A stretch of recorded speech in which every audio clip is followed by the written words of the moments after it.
pinag-uusapan namin yun. Pag love team ka kasi, kailangan alam mo yung ginagawa ng isa't isa.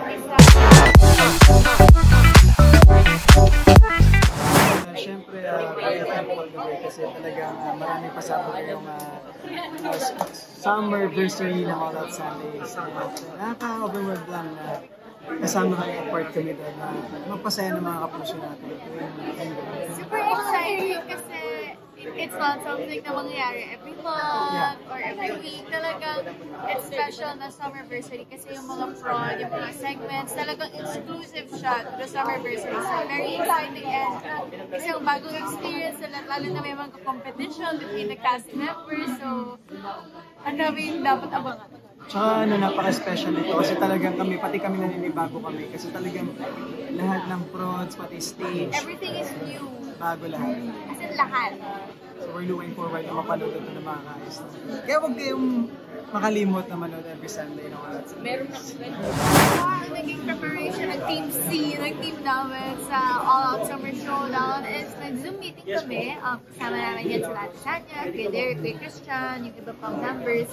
Nag-usap-usap kami ng mga pwedeng gawin sa front. Kailangan tungkol sa scene talaga sa dagat. So, kanya-kanya mga ideas. Sa nakabuo na kami ng front. So, sana magustuhan din ng mga kaayos natin. Meron kasi nga parang ginawa nga grupo yung All Out Sundays na magagawa sila ng 4 na team na tinatawag na Team Sun, Sea,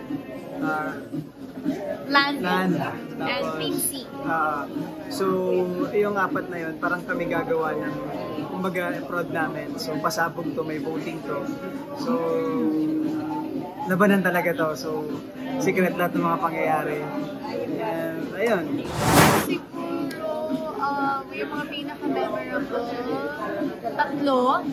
Number 1, yung birthday prod ko last year, yung parang Rihanna mix. Tapos pangalawa, yung sinayaw namin yung Love Is, yung the day before na mag-premiere yung Love Is. Kasi yun yung unang beses na na-complete kaming lahat sa cast. So ang special kasi sa AOS stage pa siya. Tapos pangatlo is yung Ayos mismo ko. Ako naman, sa aming dalawa, yung first time kami nagsama sa All Out Sundays, yung nilaunch yung Love Team, tapos may sinyo kami na TikTok Dance Challenge.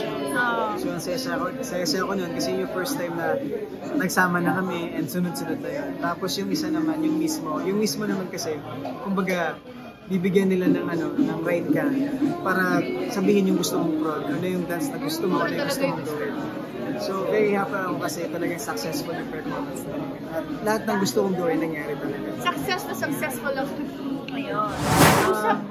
Communication talaga. Kumbaga, lahat ng gagawin namin, pinag-uusapan namin yun. Kumbaga, pag love team ka kasi, kailangan alam mo yung ginagawa ng isa't isa. Kasi kung ano yung gagawin ng isa, makaka-affect sa isa. And siguro kaya strong.